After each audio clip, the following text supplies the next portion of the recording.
All right. How's it, everybody? Wow, Lono all over. Boom, right there in the middle of the screen. Okay, all right. How's it? It is 5 p.m. West Coast time. Let's see here, 3 p.m. Hawaii time, 8 p.m. on the East Coast, 7 p.m. for our Central Time folk. Good to see you, having you in the house. Rick, always first in line, letting everybody know that we are listening to, or we were listening to Lono. And, you know, might as well start listening to Lono again. There we have it. Lono obviously is the one who provides all of the music here on Chatter with Statter. I am Mad Statter, and you know what? Why don't we get the party started?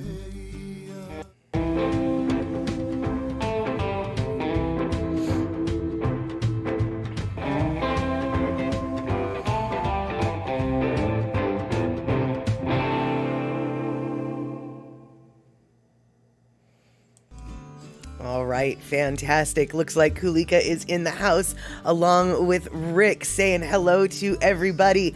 All right, hey, cool. I'm glad I've got two of you guys in the house because you guys are the ones who may or may not, well, I'm curious about your input. All right, so I didn't look this up, and only out of the corner of my ear do I vaguely feel like I've been hearing the East Coast is under like some crazy cold weather right now.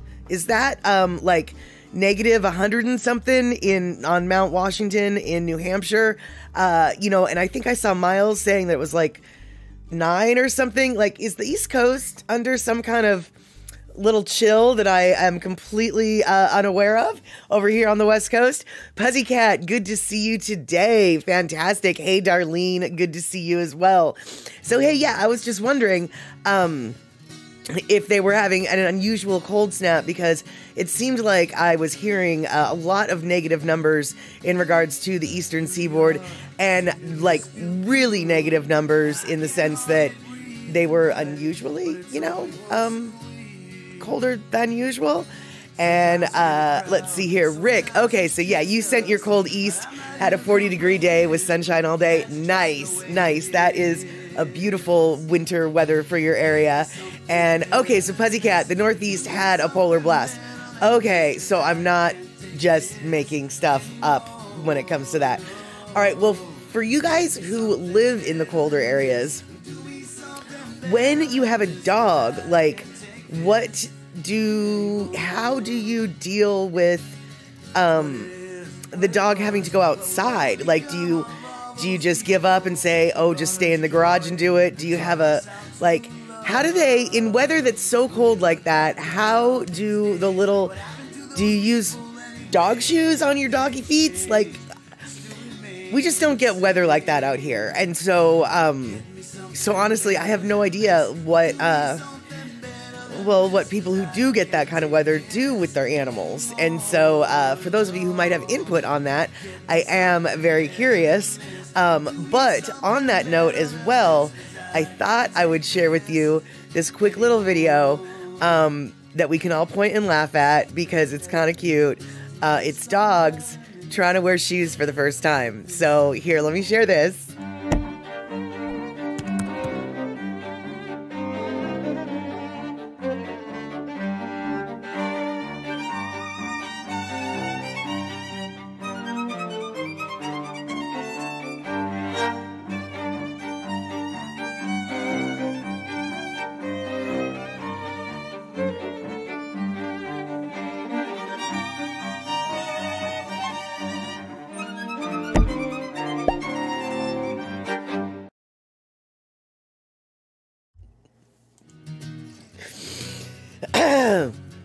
Yeah, I love those little videos of the dogs trying to walk, so I thought I'd share with you just a short clip of a compilation.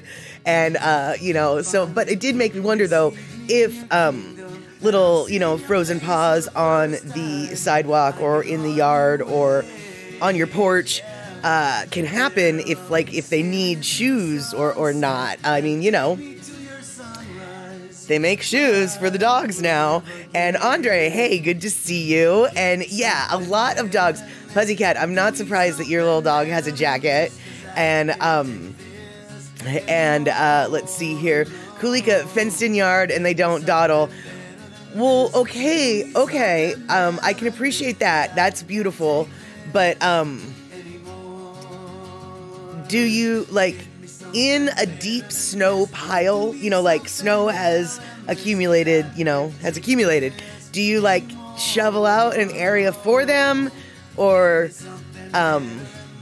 yeah, like I said, in this area, we just don't have that. And when we have had accumulations of snow, I don't have dogs, right? I have cats, and they have a litter box during that time of the year. So, my issue is quite simple. And Darlene, hey Doe, good to see you. And Darlene, some dogs have boots, but it's not recommended to actually take your dog for a walk. Way too cold for them too. They can get frostbite toes or pads on their feet. Right, yeah, that's what I kind of figured. And I guess what I'm wondering is, like, how fast does the little paw get the frostbite if it doesn't have the shoes on it?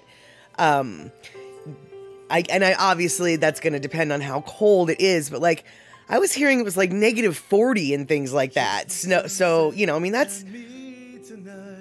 that's pretty chilly. I can imagine little foot pads get frozen pretty quick in -40. I mean, I don't know. And okay, so you snow blow the area so it's easier. Okay, that makes sense. And Pussycat, don't you go where the Huskies go, and don't you eat that yellow snow. Exactly. And Darlene, your dogs had the boots but didn't like them, walked all funny like the video. Right. And then, okay, Rick, yeah, when you had your dachshunds, you had to shovel a path when it got over 6 inches. Okay. Oh, that's right, Andre. Yeah, some cats, too, have hairy feet to deal with the cold. And actually, apparently, it helps give them grip, too, when they're walking on, like, icy stuff. Maine Coons and stuff like that definitely have the hairy feet. So, yeah, I totally forgot that some dogs do, too. Okay, all right. Well, that's cool. I guess, I hope that all the dogs that are going through the cold snap are getting their proper shoes fitted, or have good places to go, I guess. And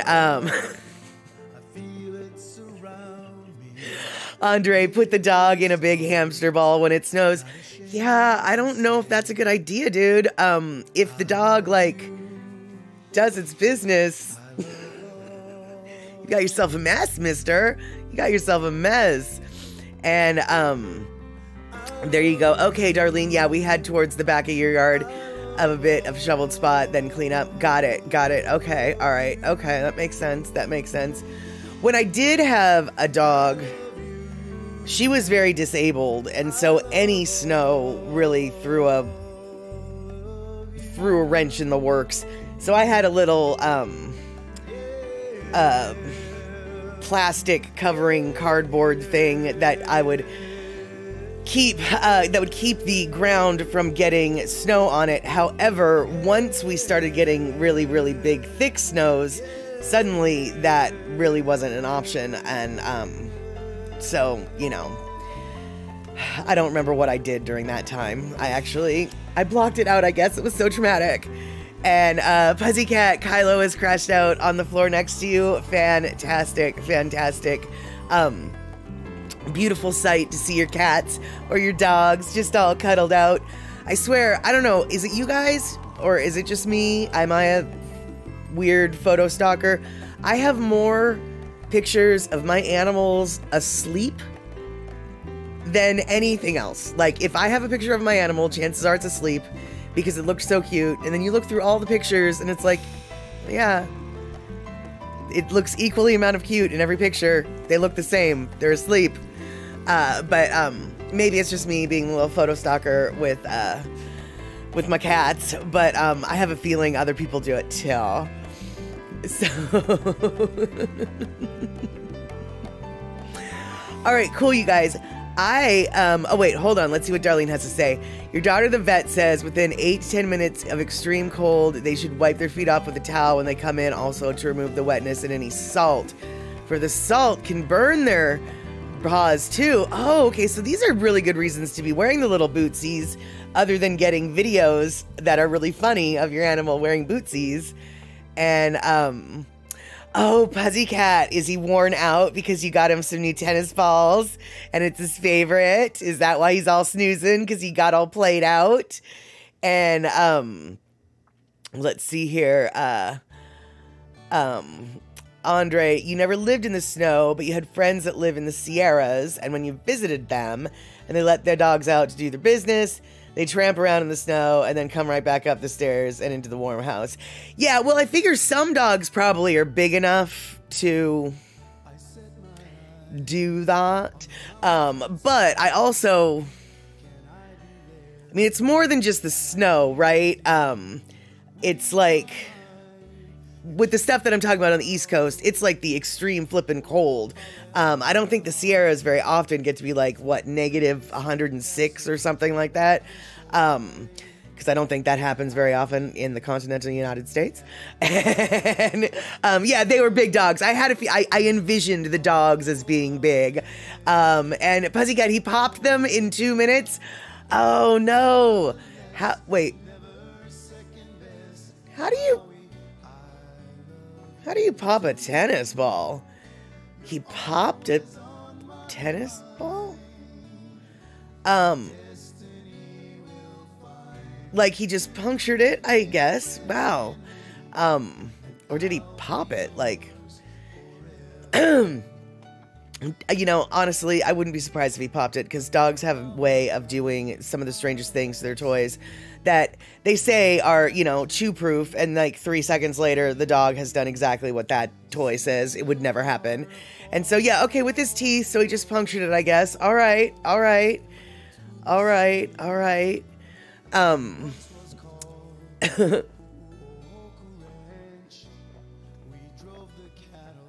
Yeah, so, all right, so Andre's talking about high places in the Sierras. And, yeah, and the teeth, yeah, apparently the teeth are very sharp. I mean, a tennis ball, get real. That's like, it's like buffalo hide or something, you know? It's multiple layers of fibrous things and stuff. So, but hey, so Andre, you're saying, like, you're talking about the mountains, etc., strong winds, passes, blah, blah, blah. Well, this doesn't necessarily have to do with strong winds or passes, but it does have to do with big mountains. I learned something today, or not today, earlier this week on YouTube, a little video about Oahu and how Oahu got to be shaped the way it is shaped. And so I was thinking I could share with you guys this little video in case you guys didn't know about how Oahu got to be Oahu shaped, because it's kind of interesting. And let's see here. Yeah, Donner Pass definitely got cold. That's true. Look what happened to the Donner Party. But I'm also guessing that your friends that live in the Sierras don't live up on Donner Pass either. So, you know, their dogs probably aren't experiencing the extremeness that the Sierras or the East Coast can be experiencing, I guess, because it sounds like the East Coast is like in a situation, you know, negative 40 in Maine or whatever. That seems cold to me. And Pussycat, he really wants to get the Amazon or FedEx guys. Of course. And Darlene, any toy with a squeaker gets killed so quickly.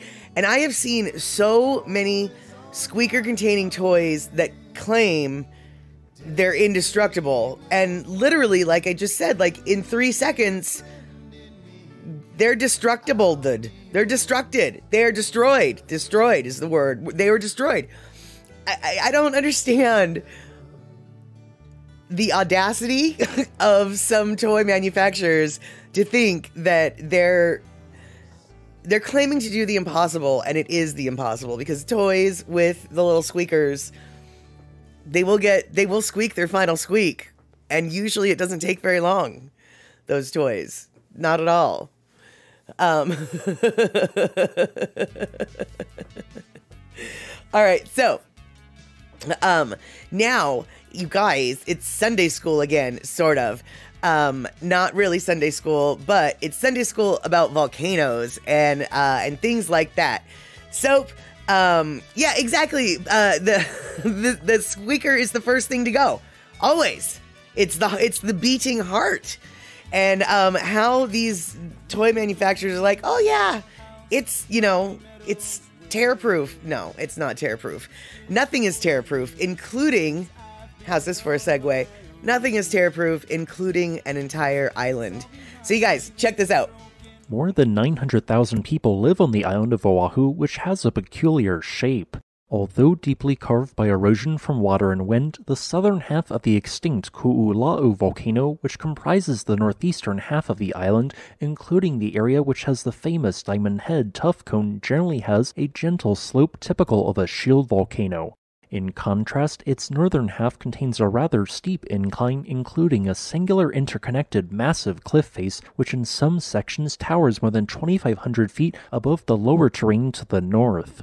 This cliff formed due to an ancient catastrophe which formed more than 1 million years ago that split the island in two. Looking to the northeast of Oahu, you can see remnants of this disaster. There, on the seafloor, are remnants of one of the largest known landslides to ever occur, being more than 1,000 times more voluminous in terms of landslide volume than the 1980 flank collapse of Mount St. Helens. This ancient landslide is known as the Nu'uanu slide and caused around half of Oahu's Ku'ula'u volcano to collapse into the ocean in a single event, with pieces of the volcano traveling up to 149 miles or 240 kilometers distant. The landslide had an estimated volume of 720 cubic miles or 3,000 cubic kilometers of material and created a destructive Pacific-wide megatsunami with wave heights likely surpassing 500 feet in height in some locations. Additionally, this collapse deposited some marine blocks on the ocean floor, which, per a direct quote from a U.S. Geological Survey webpage, the largest of these blocks is about the same size as Manhattan Island. This destructive event created the modern cliffs and shape of northeastern Oahu, as by making two diagrams, aka a before and after, based off of current Google Earth imagery, the island before the Nu'uanu slide likely looks something like this. And, after the slide, the island instead somewhat resembled its modern appearance, looking like this. So, what triggered this catastrophic event? To answer this question, we must first understand the geologic history of the island of Oahu as a whole. The modern island of Oahu was constructed via eruptions from two large and now extinct shield volcanoes which formed due to the underlying Hawaiian hotspot in the mantle. The Waianae volcano formed the southwestern half of Oahu, while the Ku'ula'u volcano constructed the northeastern half of the island. The Waianae volcano began forming first approximately 3.8 million years ago when a large amount of lava erupted onto the ocean floor. Over a duration of approximately 100,000 years, numerous submarine eruptions built this volcano until it reached the ocean's surface. This shield volcano eventually developed into a complex with a curved rift zone during the next 1.6 million years. Beginning around 2.6 million years ago, the Ku'ula'u volcano erupted, forming a shield volcano edifice which likely looks somewhat like, albeit smaller than Mauna Loa, with a central caldera and rift zones dotted with lava flows to the southeast and northwest of this caldera. Due to the nature of the Ku'ula'u volcano, its existing caldera at the time was slightly off-center from the middle of the volcano's edifice.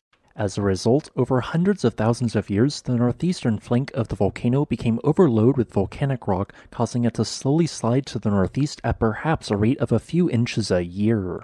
Then, 1.25 million years ago, with a margin of error of plus or minus 250,000 years, a large section of Ku'ula'u's submarine flank below sea level began a very large landslide. Soon, this propagated to include the volcano's edifice above sea level until almost half of the entire volcano was sliding into the ocean. After the slide ended, the shape of Oahu was forever changed. The remnants of Ku'ula'u's original caldera can now be found in Kaneohe Bay. Thanks for watching. If you would like to request a specific topic, please leave a comment below. Additionally, I would like to thank Roger.Lee for becoming a new channel member on YouTube of Geology Hub.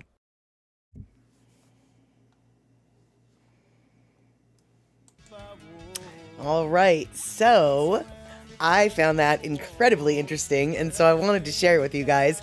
Thank you so much for putting up with my little geeky ways.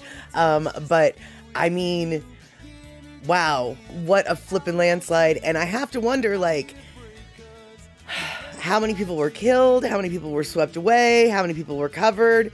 Did it happen slow enough that people were like, oh, we got to get out of here? Or did it just happen, you know, immediately? I'm going to assume, given the landslides that I've seen in this area, I'm going to assume that it happened very quickly. And, yeah, if there were people, you know, around there, well, they're not there anymore, obviously.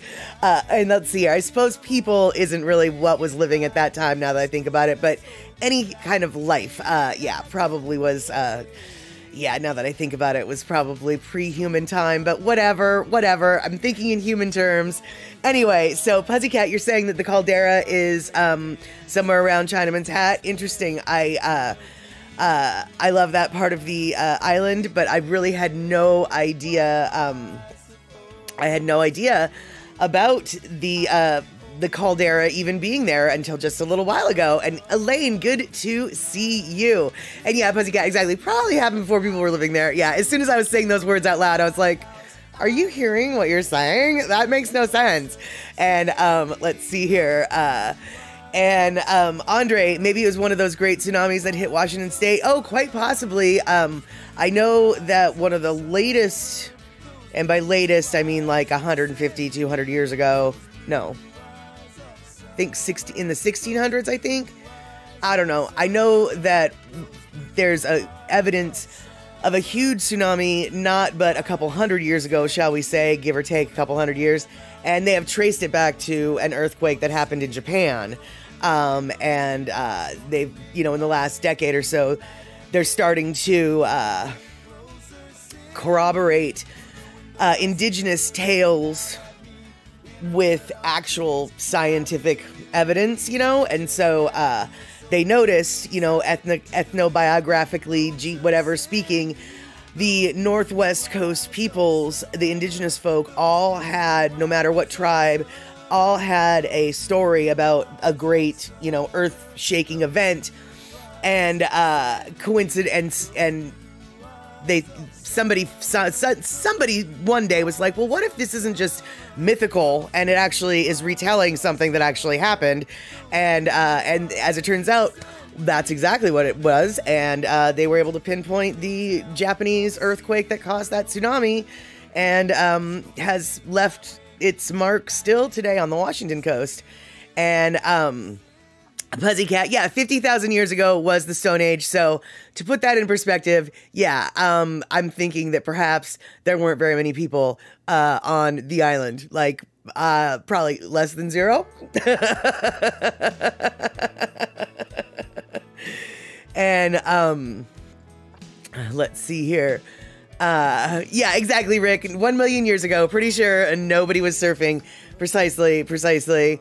Yeah, Duke had not, probably, yeah, Duke might be an older gentleman if he were still alive, but not that old.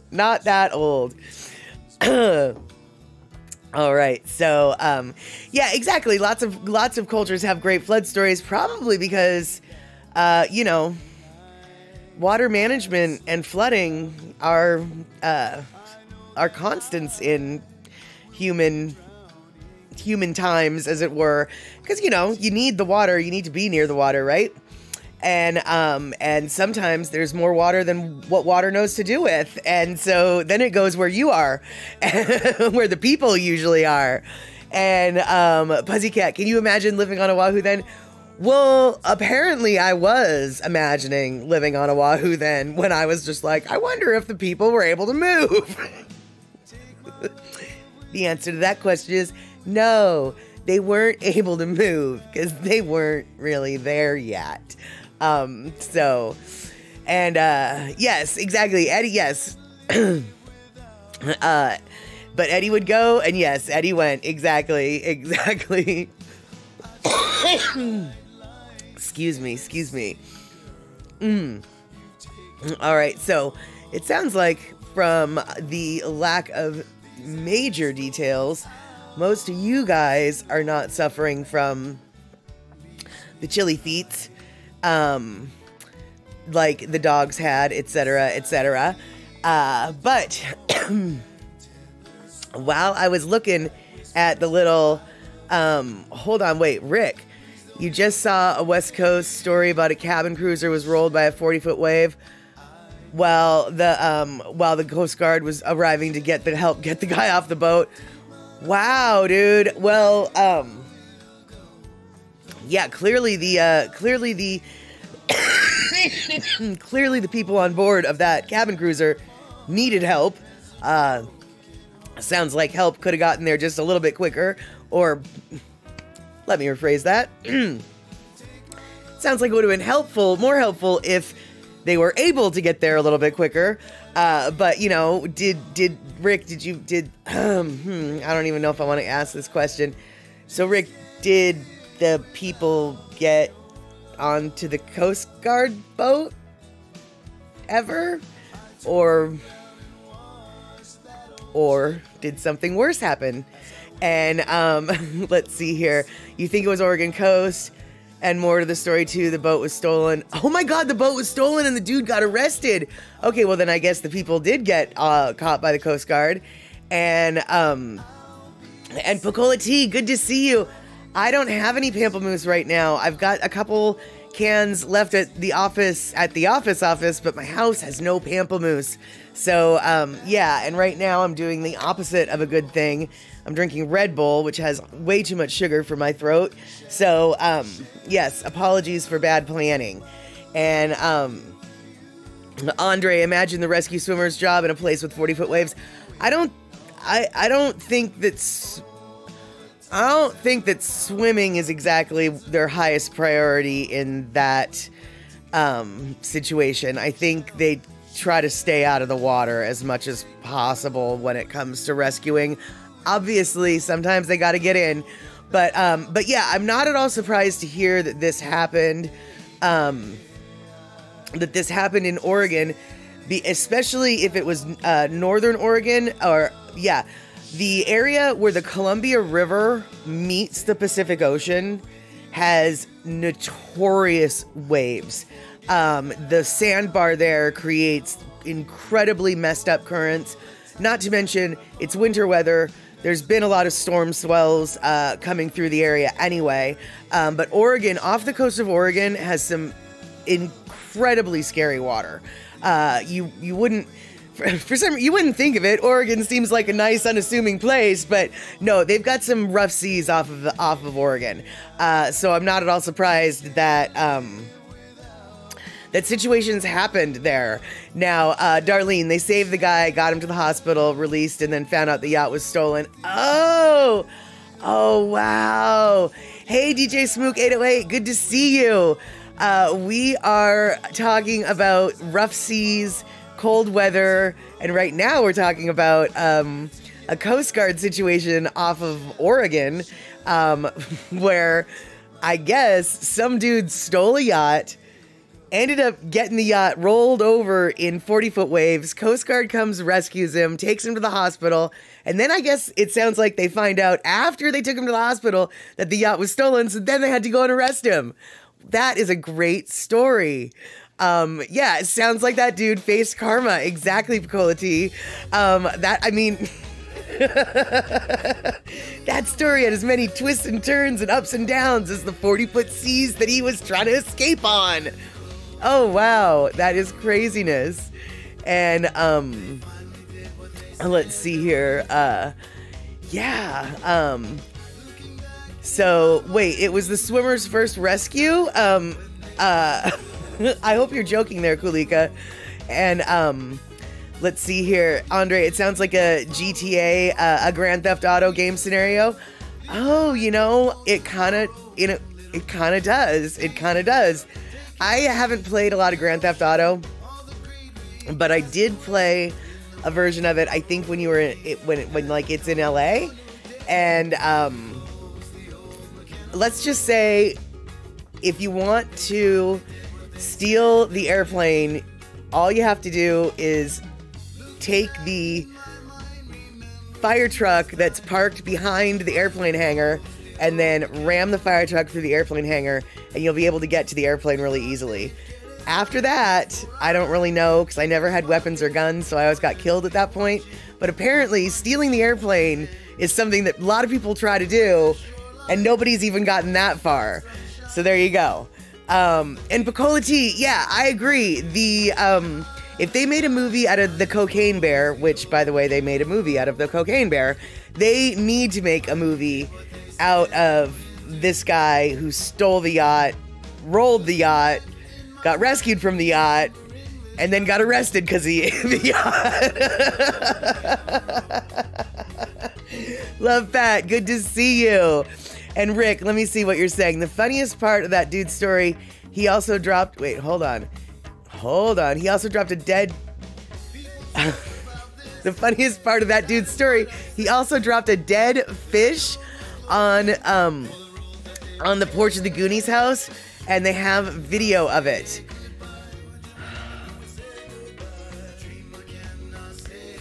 Well, I feel like, now Rick, yeah, okay, so this happened, obviously he dropped the dead fish off on the porch of the Goonies house before he stole the yacht, right? So, so I feel like that would be a really good opening scene to the movie.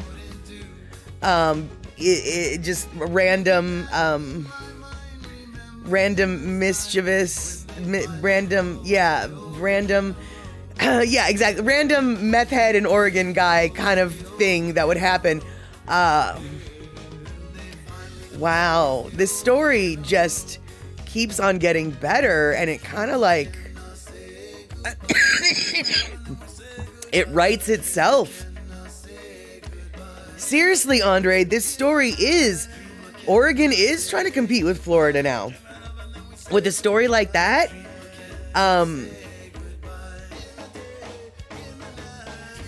okay, Rick is going to come back with these. I'm checking if there's a YouTube video story. Oh, yeah, because if there is, we need to hop on that. Because, okay, now, Darlene, you say that guy was really messed up. There's a lot of ways I could take that. Do you mean, like, he was really injured because he was in a horrible, a serious boating situation? Or do you mean he is just messed up? Or do you mean both?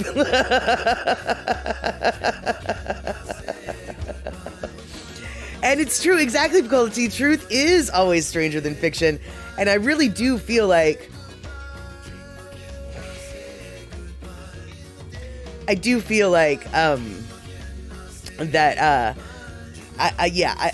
like this is just very, very strange. Okay, so it's the Goonies house video. Okay, okay, you guys, let's see here. Let's see if I can do something. Let's see if I can do something here. Oh, that's not what I wanted to do. Let's see here. Oh, here we go. Ooh, no. Oh, no. Oh, I don't know if I can do that. Okay. Let's see here. Hey, Rick, can you whisper me the Goonies house video? I'm not able to grab it off of the chat. And I want, oh wait, hold, actually, you know what? Let me try something else.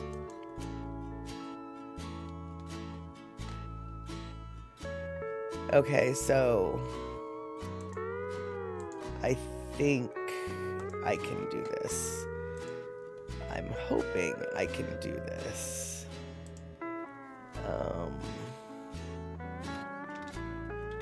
Thank you guys for being so patient here. I hope we can watch this video together. Let's find out if we can. Oh my goodness, I think we might be able to.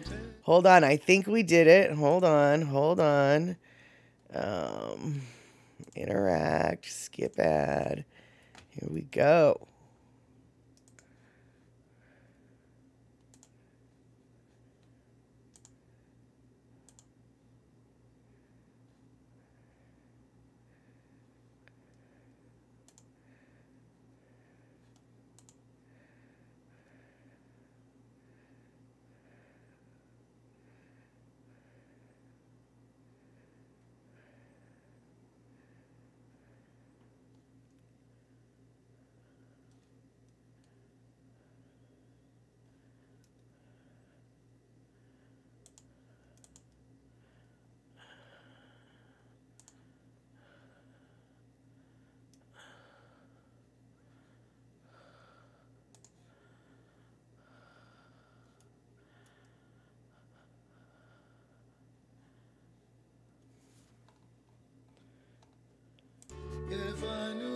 Okay, so I don't know if I couldn't hear anything. I don't know if there was sound for you guys. I don't know if there was sound at all.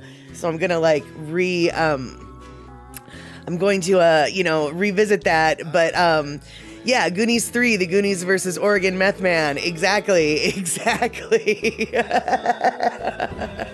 treacherous conditions on the So let's see here.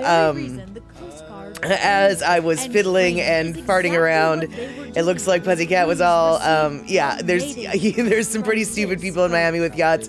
Not at all surprised. And yes, I know, Picola T, don't touch the buttons. That really is probably the best advice ever, but I did not see that advice. And so, yeah.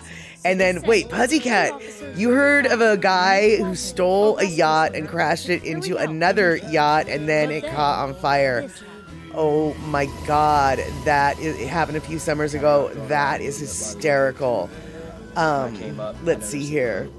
Pretty much in shambles. And so, Cola T, let's see here.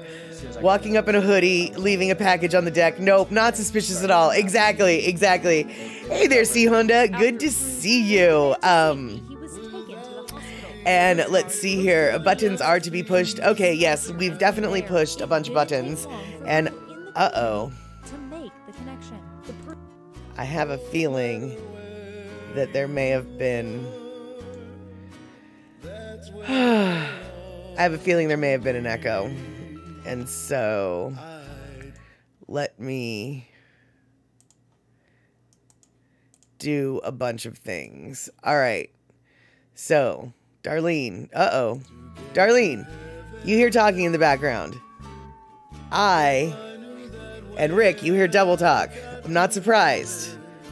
So, I fiddled with a bunch of things, and hopefully the double talk and the background noise no longer exists. Because I spotted that problem. And I pushed buttons, and I hope that I fixed it. And Andre, thank you so much for gift subbing to Love Pat Pat and throwing down those emotes. Good, Darlene, not anymore. All is good. Fantastic. Yeah. I won't bore you with the details, but I realized one of my mixes should not have been turned on, and it was turned on. So then double talk. And then there was a whole other issue too. So, okay, everything's okay in everyone else's world. Perfect. Perfection. Alrighty. So now that I've completely screwed everything up by pushing buttons, I was thinking, Picola T, Rick, I don't hear more voices now. Good. And yeah, we're a self-correcting community. Usually we try to be. And so, we try to be self-correcting, but yes, the devil is in the details, and so are the lawyers. Very true, Andre. And so, there we go.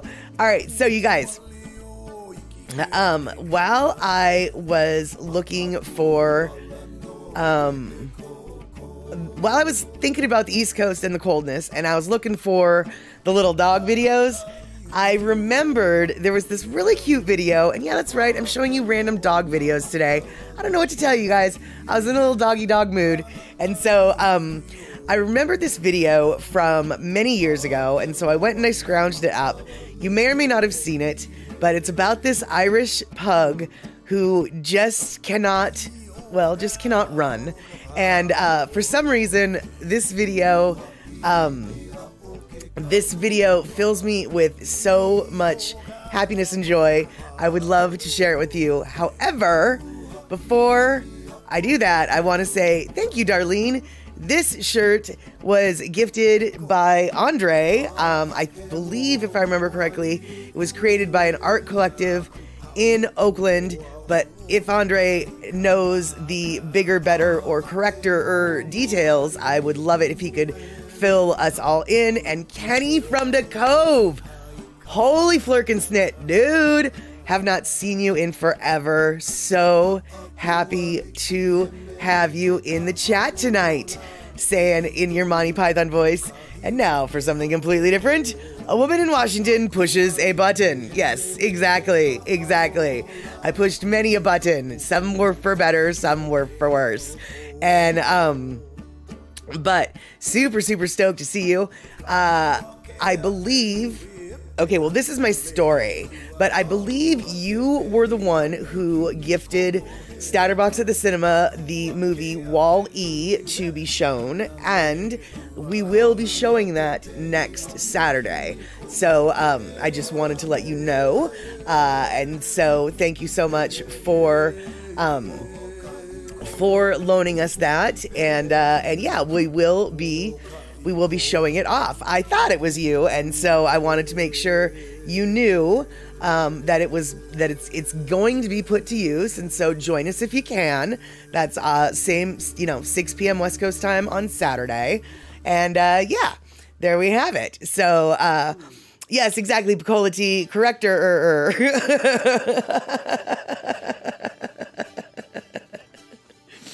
All right, so we're gonna take a quick break to learn about this Irish pug named Loca. And if you've already seen this video and you know the words, you can sing along. But if you don't know the words, that's okay because they've got them at the bottom of the screen. All right, here we go. Well, hello, my name is Loca and I'm a special pug. I live in Belfast, Ireland, and my favourite thing's a hug. I love to eat roast chicken and my friends say I'm good fun. But the one thing that I cannot do is I can't feckin' run. I'm bouncing, flouncing, falling all around the show. Rolling, bowling, I just can't get it right. Skipping, hopping, tripping up and flopping. I just can't get the hang of it, though trying as I might. I've got a brother Alfie, a little pug like me. Me mum says he's a lapdog and he's never off her knee. He runs just like a bullet that's been fired from a gun, and he's tried his best to teach me, but I still can't feckin' run. I'm bouncing, flouncing, falling all around the show. Rolling, bowling, at running, I'm a flop. I've tried me best, I never rest to run a mile's me final quest, but once I do get going, then I cannot feckin' stop. I've another sister Lucy, a laid-back doggy she. I love to cuddle up to her and she cuddles up to me. She's pretty good at running, and she'd sure do you no harm. Unless you try to take her stick, then she'll rip off your arm. I'm bouncing, flouncing, falling all around the show. Rolling, bowling, at running, I'm a dud. It seems unfair, it must be where in truth I really wouldn't care. The others keep on running while I'm stuck here in the mud. Now me final sister's Layla, a pedigree is she. She won a puppy training prize in 2003. But she can run like Billy-O, flies up and down the hill. If I tried that, I'd fall quite flat myself, I'd surely kill. So I'm bouncing, flouncing, falling all around the show. Rolling, bowling, I think I just give up. It's not for me, it's plain to see, a runner I will never be. So I think I'll just accept me lot and be a walking pup.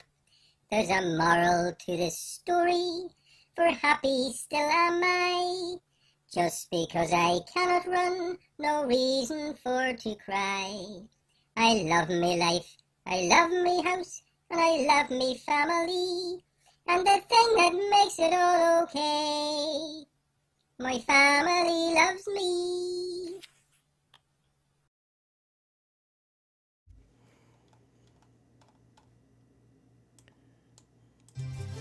Oops. So, all right. Dang it. I thought I turned my volume off. All right. Yeah. So, yeah. So that was Loka. It wasn't a little leprechaun that was singing. It was the little pug that was supposed to be singing. And that's the little doggy voice. And I could only assume that it wasn't a helium. It was, I hope that it was an effect. Because if they had to do a helium hit for that whole, like, oh, recording that must have been a hassle if they had to do helium for it. And so, yes, the little pug who cannot run was feckin', yeah, she's feckin' cute. That's right. And so, so like I said, when I was watching the dog videos of the dogs in shoes that could not figure out how to, you know, walk around in their own selves, I remembered that little video and just wanted to share it because, you know, you can't have too much cute, and I figured that it was kind of cute. And also, all y'all know that I love my kitties, but I have a soft spot for the dogs too. So today I figured I would highlight some little doggy videos.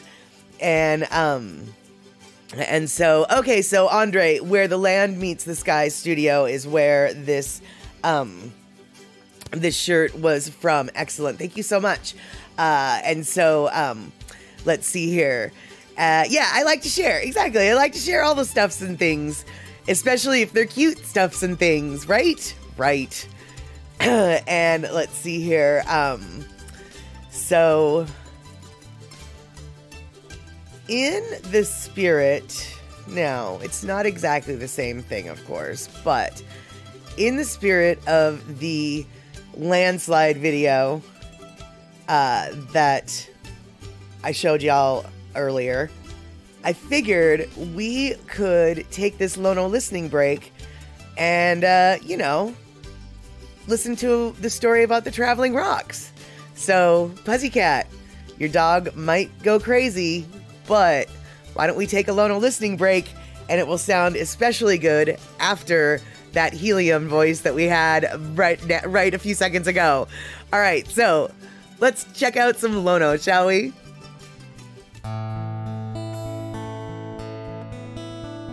E hele pohaku, the traveling rocks of Molokai.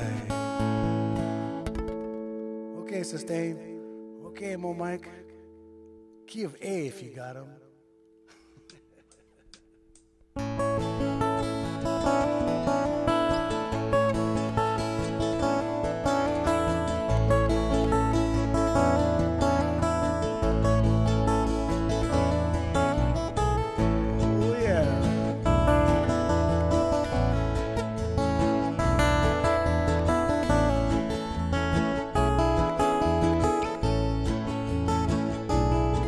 Kaulana o Molokai ia hele pohaku mai waila vava uluvehe hana mene huni ke ia pola haoli mene huni e mai a me ai one by one e hele pohaku to the other side e hele pohaku one by one e hele pohaku to the other side pa pa pa pohaku to the other side.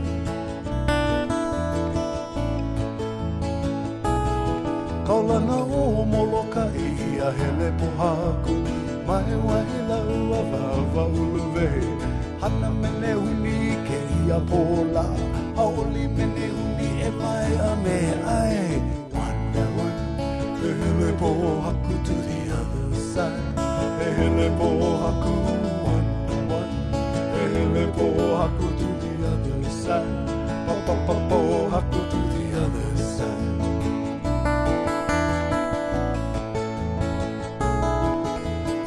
Luna o mauna I ke mapule uma ke kai ku hone Ili o pai ka hale ko inoa Hele apu ka ko e pohaku o wailau one by one Hele pohaku to the other side Hele pohaku one by one Hele pohaku to the other side Pa pa pa pohaku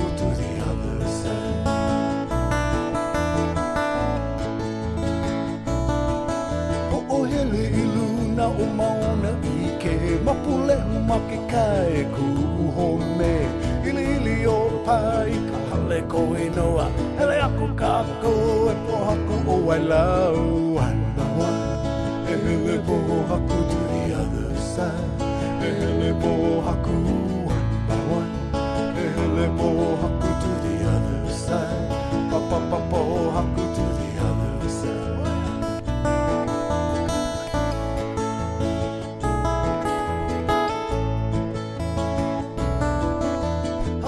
Ia mai ana kapuana molokai ka o mea hele pohaku hana wa hele pohaku to the other side hele pohaku hana wa hele pohaku to the other side pa pa pa pohaku to the other. Let's go Beriunie.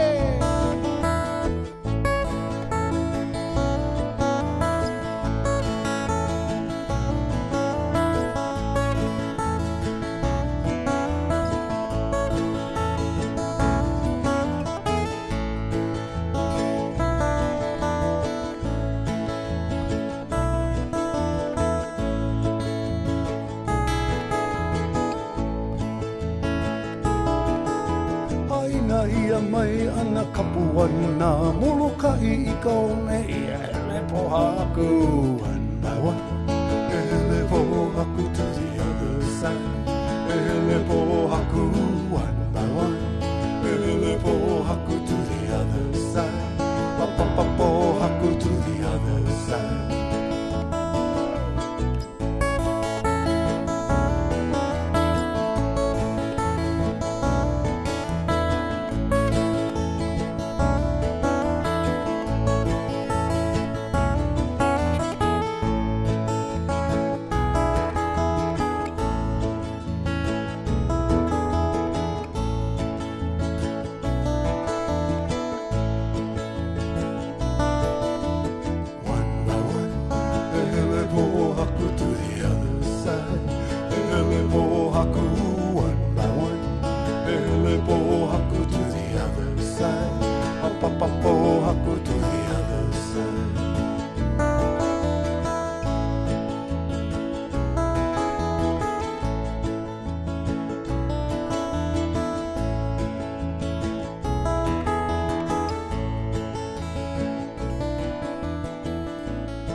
Traveling Rocks of Molokai.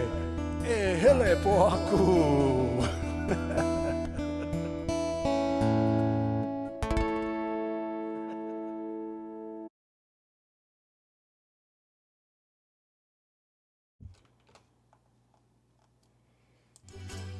All right, there we go.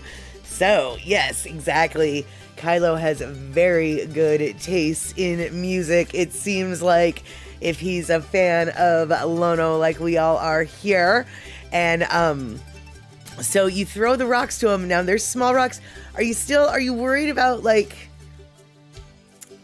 chipping his teeth if you chase the rocks? Okay. I know that you're not the one chasing the rocks. Do you worry about his teeth after you're throwing the rocks and he's chasing them? Yeah. Well, you know what, though? Some dogs, actually, they don't really play fetch very well, and so maybe you are chasing the rocks. And C. Honda, you've never had a black cat. Cat fur shows very well. Yes, well, I used to have a couple cats, a black cat and a red cat, and the red cat's fur obviously would show, but at the office that I worked in, seriously, I would walk past, be walking past somebody else's open office door.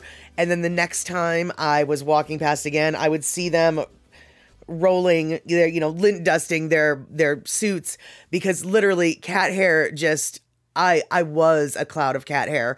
And people hated the fact that, like, whenever I came into their office, they basically would have to, after I left, they would have to lint roll themselves because somehow cat hair would get on them. And it's not like I was hugging everybody. It just, you know that character in Peanuts PigPen with the stench? Yeah, that was me with cat hair. And Terry coming in, rating with a party of 5. Good to see you, Terry. Good to see you, Gina. Let's see who else may have snuck on in while I was talking about being a pigsty, a pig pen of cat hair. All right. Yes. Thanks so much, Raiders, for coming on in. And so tell me, Terry, tell me, Gina, what were you watching today? I can only assume that you were checking out another movie, and I'm just wondering if there was what the movie was, if it was part of a greater theme. Like, you know, it seems like Terry, you've got your Japanese week, you've got your Korean week, and so oh, it's a documentary on cats. Shoot, if I'd have known that, I could have just ignored my stream and watched your stream. Oh, wow. Gosh darn it. So, let's see here. And, okay. So, okay, cool. Good to know, Pussycat, that they're just the little pebble sizes. Gotcha. So yeah, I guess there really isn't too much to worry about, in regards to tifuses, doggy tifuses. And I know exactly, Andre. It's so weird. Today was more like a dog day afternoon, as it were. And over on Terry's stream, they're busy catting it up. Meow. That's right. All right, Kenny. See you later. Hopefully, we will see you next Saturday for Wall-E. And I don't know if you know this or not, but Andy Bumatai is got a show on Monday, Wednesday, and Friday at 1 p.m. Hawaiian time. So come on and hang out there too. If you can, of course, as it were. And yeah, exactly. Stay off the ice, Kenny, for sure. So let's see here. All right. So Terry, I've noticed with a lot of your movies, you generally, like, for a week, maybe we'll do Japanese movies, then a week you'll maybe do Korean movies. Is this week, are you doing documentaries this week? Or is there a theme? Are you just going to do kitty cat movies this week? Which I doubt that. But so what's your plans this week, Terry? Because for those of you who don't know, Terry is a multi-streamer. Terry in Scotland is a multi-streamer who streams all sorts of things from Fortnite to movies, and well known as a bus or truck simulator driver also. So but either way, whatever it is, when Terry's doing it, if you're hanging out, you're generally having a pretty good time. And let's see here. Okay, so Terry, you're doing mostly documentaries at the moment. Okay, cool. All right, excellent. I'll see if I can get you in my schedule. You're just at the end of the work day for me, the way it times out. And sometimes it's just like, I've got too many things that I want to do to get out of the office. I want to focus on this, but I need to go focus on that. So, okay, cool, Gina. You are backing up the documentary statement there. All right, so let's see here. Andre, your education was full of good movies from high school to college, and your mom also made you go to foreign movies as well, but lately the only movies you watch are here at cinema with this, at Satterbox at the cinema. Yeah, I actually have watched more movies due to Satterbox at the cinema, I think, in the past year and a half than I probably have in the past, 2 decades, frankly. I've never been much to watch to go watch movies, but cultivating, stuff for the stream has definitely, well, now there's some movies that I can honestly say I've seen, and as opposed to the long list of movies that I hadn't seen before, like Rollerball and things like that. Oh, Gina, backing up the Terry streams are a good time. Exactly. Andre, thank you so much, by the way, for that gifted sub, which resulted into the explosion of emotes. I gotta say, I'm so proud of myself for finally figuring that out. And speaking of figuring stuff out, I'm trying to figure out 2 different things at this point. One of them is streaming on both Twitch and YouTube at the same time. And the other one is I'm trying to figure out how to get like, well, Twitch calls them guest stars, but basically how to get guests so we can have you on the screen and maybe we can co-host. And who is you and who is we? Well, I don't know. It all depends on who's up for the challenge. But, you know, we can have little guests. And I do have some people that are not necessarily viewers here, but friends of mine who have wanted to be interviewed for various and assorted reasons. And so I'm trying to get that worked out as well. Andy and Augie have definitely inspired me and lit a fire under my bum to see if we can get that worked out. And so, let's see here. So yeah, Gina, so you went to see A Man Called Otto on Friday. How was that? I've only heard one person who's seen it, and he said it was super good. And that's the movie with Tom Hanks in it, right? And so yeah, how'd you like it? And there, let's see here. So let's see, Andre, you know, they're releasing A Man Named Otto to even DVD in March. I did not even think they made new movies for DVDs anymore. Oh yeah, dude, there's a whole, like, yeah, people actually still collect DVDs. There's a guy, at the bar that I go to who has a I mean, I don't know how many thousands of DVDs he's got. And the real kicker is he doesn't lend out. There are so many times when I'm sitting there like, oh, I'm looking for this movie for the stream. And he's like, oh yeah, I've got that. It's like, thanks. Yeah, thanks. You know, yeah, it's great that you've got it. Like, I'll give it back. You see, you know, you're here every night. I know where to find you. But yeah, no, he won't lend it. But he every week goes to the store still to this day and buys at least one new release. And so, yes, not only do they still make them, there is obviously a market somewhere for them.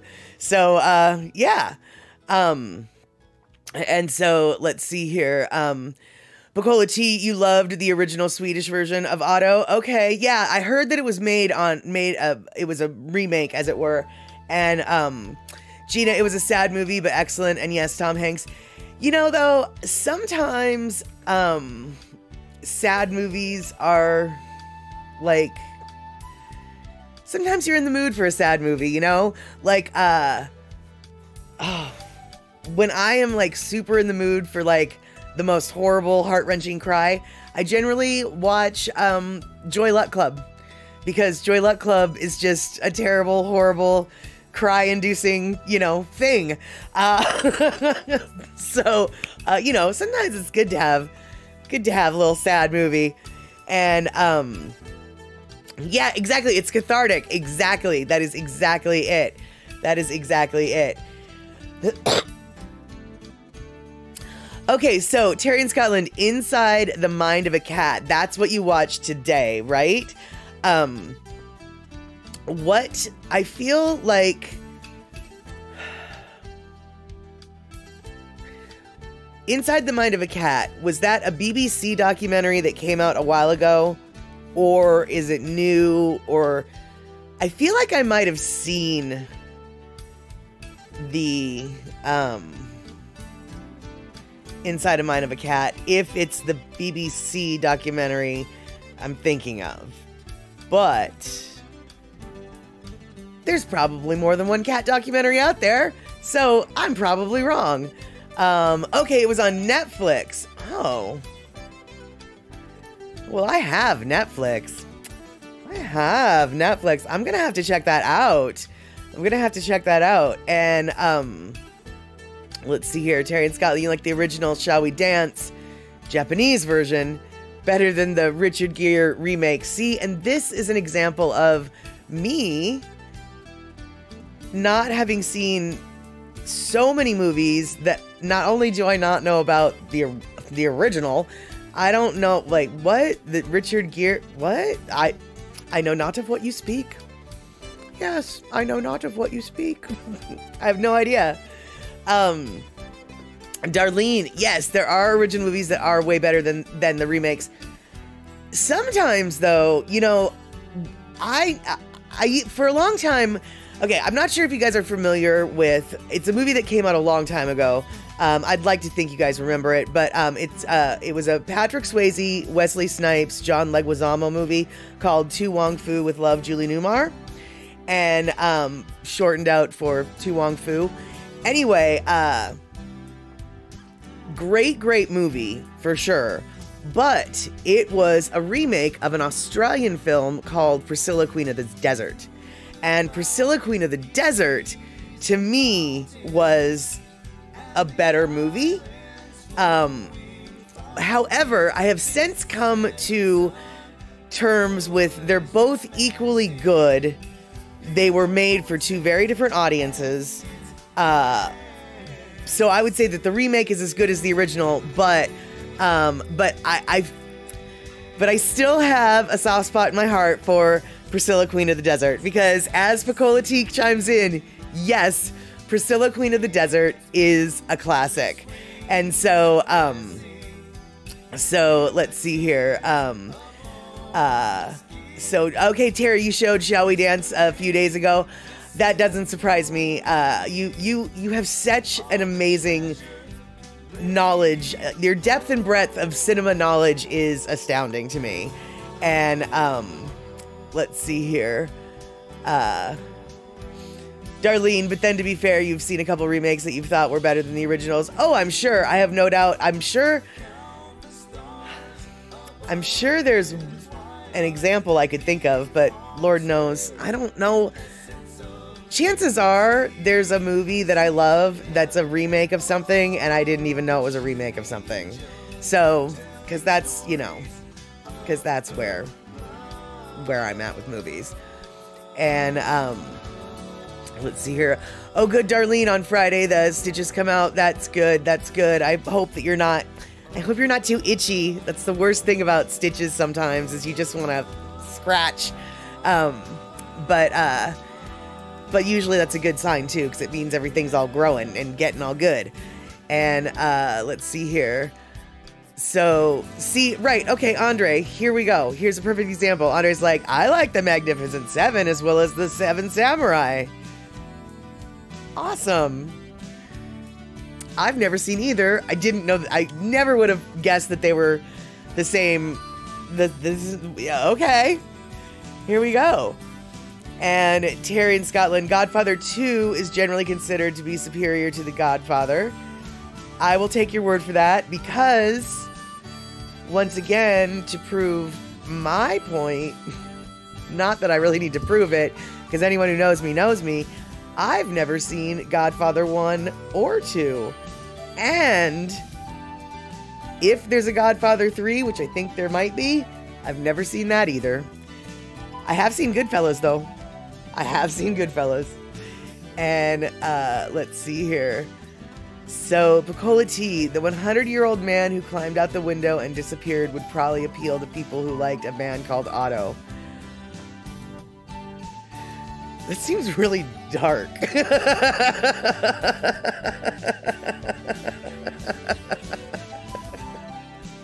That seems really dark, she says with laughter, maniacal laughter.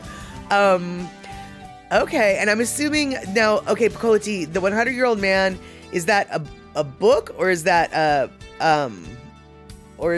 movie? And it's a whole series, and it's super funny? Oh, okay. Well, then I'm glad that I laughed, I guess. And it sounds like maybe I might like it. Okay, so it's books made into movies. And it is a series, and it's funny. Okay, well, now I guess I don't feel so bad that I laughed. Because, yeah. And, okay, so, let's see here. Gina, there is a Godfather 3. Okay, now, Gina or whoever, Godfather 3 is generally seen as like, oh, no, that wasn't very good, right? Or am I making that up? because I make stuff up all the time. I make stuff up all the time on accident. So Godfather 3, that was not the best of the series, right? Kind of people were, do I remember that correctly? Am I making that up? And Andre, once again, with an example of, okay, A Fistful of Dollars is a remake of Yojimbo. Okay, I've never seen A Fistful of Dollars, and I don't even know actually if I said that word right, let alone what that movie might be.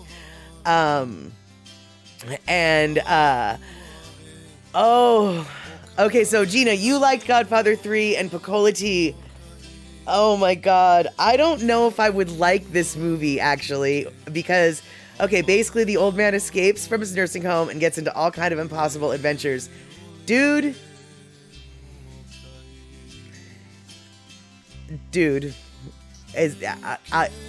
we're gonna put a pin in that. We're gonna talk about what Pussycat just said. In The Godfather, there's a part where the guy wakes up with a horse's head in the bed with him. I knew that was a Godfather thing. Is that Godfather 1 or 2 or 3? I knew that was a Godfather thing. Piccola Tea. Okay, it's in 1. Okay, gotcha. Okay, now, Piccola Tea. In regards to the 100-year-old man who escapes out of the... Okay, so, my dad, back in the day, this story is 20 plus years old. So, my dad has long since passed.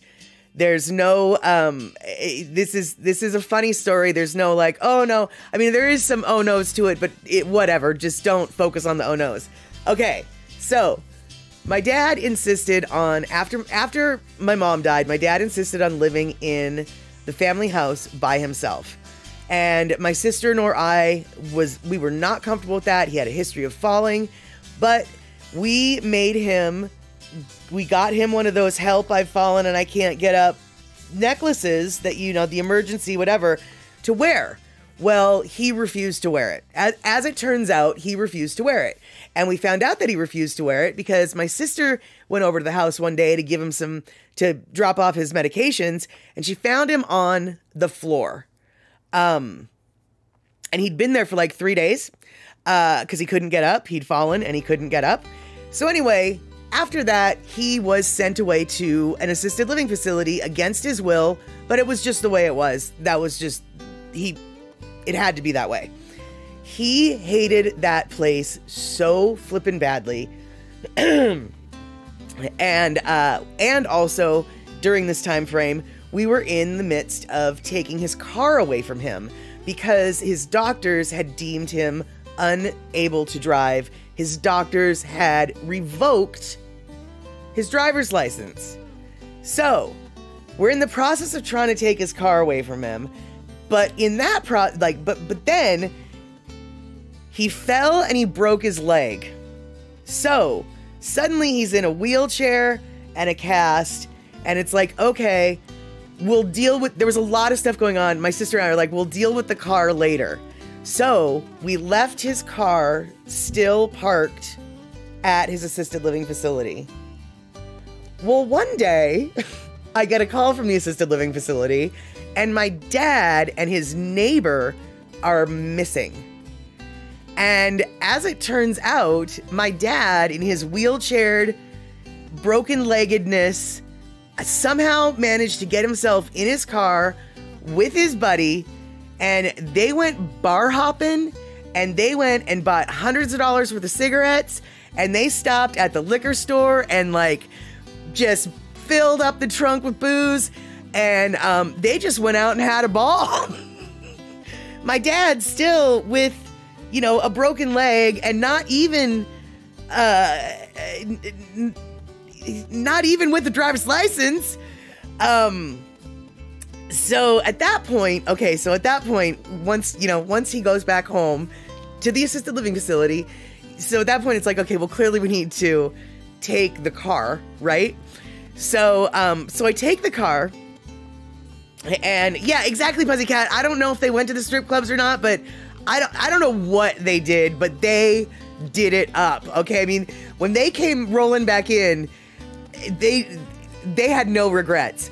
Well, the next day, when the mom has to roll in with, so at that point it's like, okay, well, clearly this broken leg isn't keeping him from driving his vehicle, so we have to remove the vehicle from the presence and have no access to the vehicle. So I take the vehicle and I park it at one of my friends' houses. Big brouhaha. My dad accuses me of stealing it, this, that, and the other thing. And it's like, no, not even. Your license has been revoked, blah, blah, blah. So,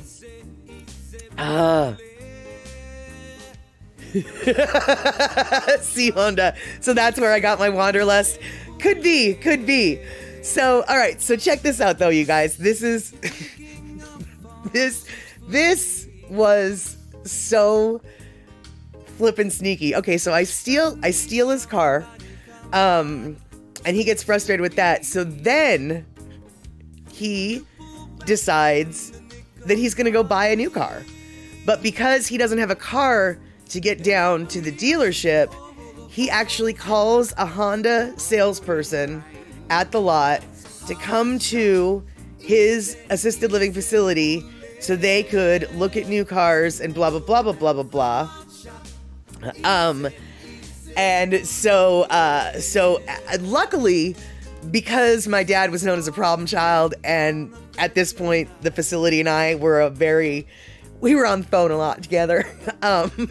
Somebody from the assisted living facility is like, hey, they called me up. Hey, did you know your dad's trying to buy a car? Because the thing is everybody who visits the people at the assisted living facility, they have to sign in at the desk and they have to say who they're there to see and why they're there to see them. And so, boom, like, Honda car salesman, blah, blah, blah. So they call me up and, and so then I have to call the sales guy and I was like, hey, man, no, like, you cannot sell this guy a car. He's got no license, blah, blah, blah, blah, blah. And, I tell him the situation and he was like, oh, yeah, I kind of wondered. It was kind of weird, blah, blah, blah. But anyway, my rambling point about that is that 100-year-old man who escaped. Yeah, I can appreciate that logic. Yeah, I can appreciate that logic. And Rick, to be fair to your dad, those assisted living facilities predispose you to want to escape. I can appreciate that to a degree. On the other hand, he had his own, he had a really nice, honestly, the apartment that he had was bigger than my house that I live in right now. You're allowed to have your dogs and your cats. He didn't have to, he said that he liked the food there, which, to be fair, is actually what brought him and his buddy home from the wild day of whatever, because they wanted to get home in time for dinner because they liked the food there. It was good food. And you're right. My dad was better than the guy with the boat. That is true. That is very true. But yeah, old people definitely can get crafty. And Pussycat, this was like 20 years ago. This was before Uber. So, but I will say my dad definitely did utilize taxis a lot once I took his car away. But, that's fine. You can take taxis. I have no problem with that. You don't have a license. We can't have you behind the wheel. I mean, my dad was such a law-abiding law abider, and he, as much as I seem like a rule breaker or whatever, let me tell you, man, my dad instilled upon me, rules and regulations and the importance of such, this, that, and t'other. And you don't drive if you don't have a license. That's just how that works. And so to have my dad, who wouldn't even listen to Johnny Cash when he was younger because he thought Johnny Cash had gone to jail. That's how straight-laced my dad was. To have him later on flip a switch like that was both astounding and amusing, I have to say. And exactly, Andre, when they get old, the rules go out the door for many people. Absolutely. Yeah, totally. And Rick, yeah, the assisted living facilities are nice, but at 4 times the price. Well, funny you should say that. Yeah, this place that we sent him was not cheap, but here's the deal. He was going under duress, and my sister and I, at that point in our lives, were a little bit annoyed with him. So we fell back on the rule of, would this place be good enough for mom? Mom had long since passed, but would this place be good enough for mom? Because if it would be good enough for mom, then it sure as heck is good enough for dad. And so, yeah, they can be expensive, but mom had expensive taste. And, well, the metric was, would it be good enough for mom? So we tried to do as good as we could by him. And, yeah, exactly, Andre. Dad almost became Johnny Cash. Exactly. And let's see here. So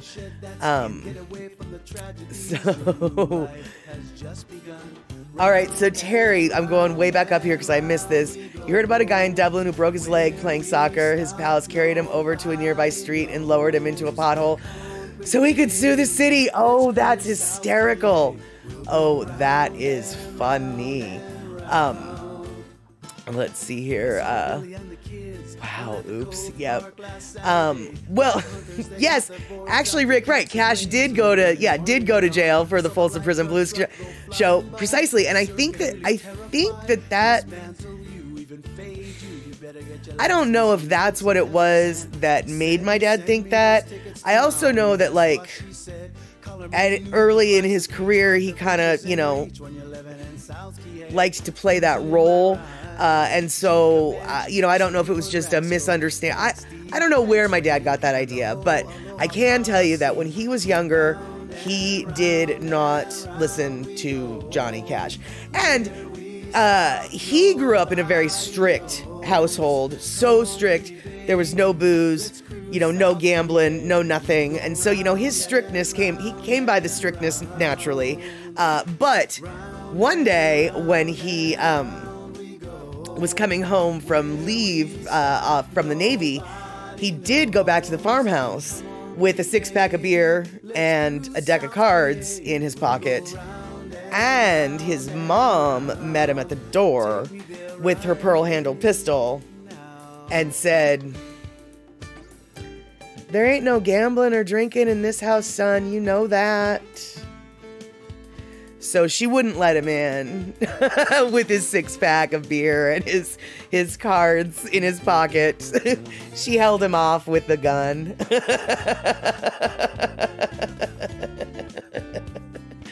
And Andre, he had some county jail time, but never got convicted for long.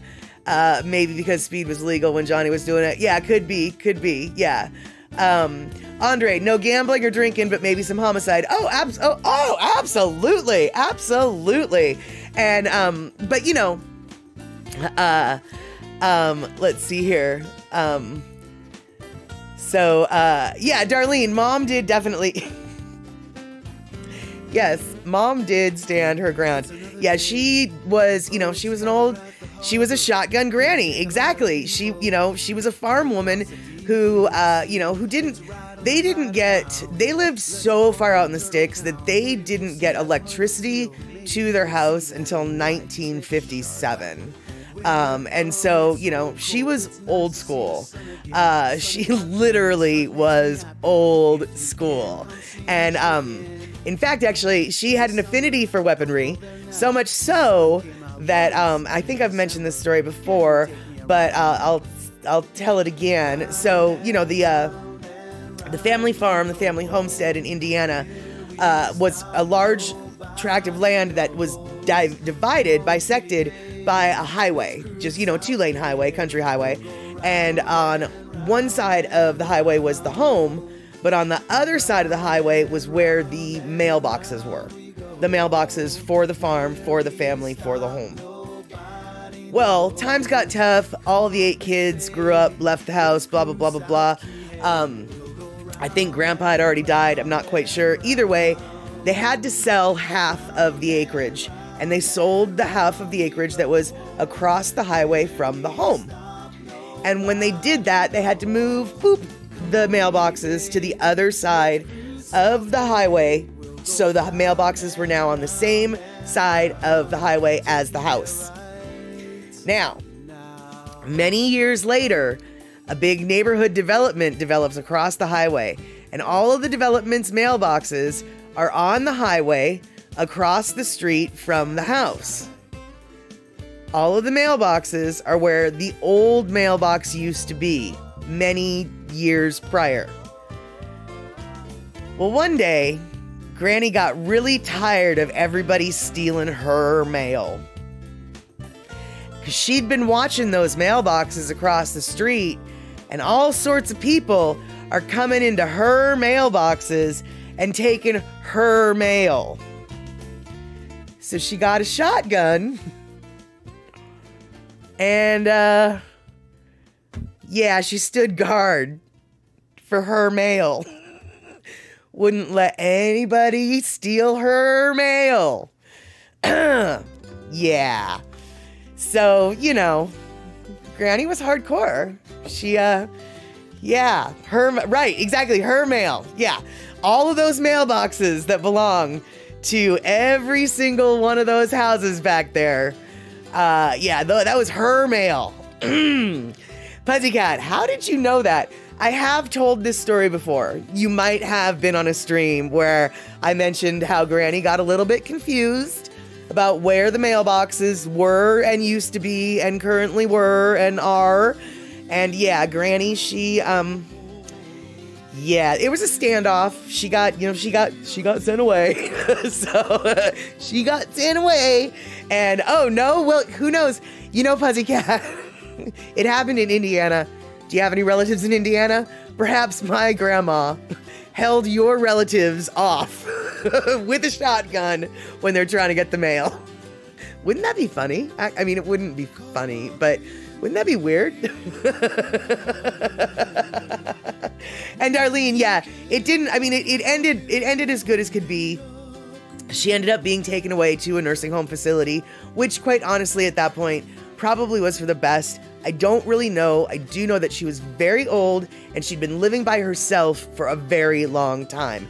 She'd been living in a very isolated situation, which is why her sense of reality and memories of, her and memories of where the mailboxes were got a little fuzzy. And so, I don't know. I never met this grandma. So these are all just stories that my aunts and uncles and my dad have told me about the situation. But I do know that she did get taken away, and it was probably for the best at that point. And so, and yeah, Elaine, she was an amazing woman. She absolutely was. And Darlene, she stayed there. She didn't get up and try to go. You know, Darlene, I don't know, but everything I have heard about her leads me to believe that, oh no, she probably tried to escape. Oh no, she probably did not stay there willingly at all. Now that's just conjecture on my part, but I feel like it kind of tracks with everything that I've been told about this woman. So, you know, Pussycat, you've never been to Indiana, but you've been to Oklahoma. I've been to Indiana. I don't think I've been to Oklahoma though. And I'd be willing to bet that, that neither of them are nearly as impressive as where both of us currently are situated. I'd be willing to bet that Indiana and Oklahoma can't hold a candle to Florida. And I know that Indiana can't hold a candle to Seattle. Probably Oklahoma too. And let's see here. Andre, many loaded guns in your grandparents' house. Your mom's first trip to Europe, she brought a little .22 revolver because your grandfather thought she better be safer. That way the customs guy in Europe said, you do know Europe is a safe place. When he found the gun. Wow, yeah, she wouldn't be able to, she would have been arrested by now, if she tried to pull that, I think, these days. And Terry in Scotland, your grandpa and you were sitting outside of Dairy Queen in Wichita Falls, enjoying your hamburgers. Screen door on the duplex across the street flies open. A dude in his underwear booked it down the sidewalk as rapidly as he could. A lady, more or less wearing a housecoat, stepped out and calmly shot him in the leg. He skidded a long way. Oh my God. Holy flirking snit. Dude, I wonder, did you hear around town why that happened? Like, what did he do? Was he breaking into her house? Was he just a boyfriend that pissed her off? Like, what was the scuttlebutt around town, Terry? Did you hear, like, did you hear why that happened? It reminds me, actually, I was driving home one day, and honestly, I never thought I'd see this in real life. You know how in the movies or TV shows, some dude's cheating on with some chick, and then chick's husband comes home or whatever, and then dude has to hop out the window, carrying his clothes and his shoes and running down the street. I never thought that happened in real life. It happens in real life. I actually saw it in White Center once. And it was the funniest flipping thing. Dude is just in his boxers, armful of clothes in one hand, didn't have his shoes on, man. His shoes were in the other, and he is just booking down the sidewalk. So it actually does happen. And Andre, everything happens in White Center. Yeah, it shouldn't. If you've been paying attention along this stream, it shouldn't really surprise you that it happened in White Center. That definitely should not be a shock. And so, okay, well, we're still not going to find out why they have to call him Hop-Along. Well, we know why they call him Hop-Along now. We don't know why he got to be Hop-Along, though. So hopefully Terry one day can come back with the scuttlebutt of what happened in Wichita Falls across the street from that Dairy Queen in the duplex. But it is a couple minutes past the bottom of the hour, so gonna wrap it up. Hopefully we'll see each other tomorrow at Daily Pigeon Podcast with Andy and Augie. And if we don't see each other on Monday, hopefully we will see each other on Wednesday and we can hang out there. And okay, wait, Terry's coming in. You never heard the circumstances. Your grandpa mumbled something about life in the big city and resumed to munching his burger. There you go. All right, excellent. Oh, fantastic explosion of emotes. Thank you so much, Andre, for gifting that gift sub. And thank you so much for everybody, the Raiders, Terry in Scotland, Darlene, Puzzycat, Picola T, Andre, Kenny from the Cove who's not here, C Honda, let's see who else, Darlene and Rick, of course, and we've got Elaine, and I believe, who else do we got here? Scrolling up, thanking everybody who I might be missing. I'm so sorry. Gina, there we go. Thank you guys so much for hanging out. Hopefully we'll get to see each other tomorrow, and yeah, if not that, we'll see each other Wednesday. And then Saturday, Statterbox at the Cinema will be Wall-E. All right. Fantastic. Excelente. I don't know what just happened for another emote. Oh, there we go. Rick, thank you so much for gifting a sub to Darlene. Sweet. All right, you guys. We will see each other soon. Take care. Have a great start of your week tomorrow. All right. Well, actually, have a great start of your week today for folks over there like Terry in Scotland. Okay, then. There we go. Have a good one.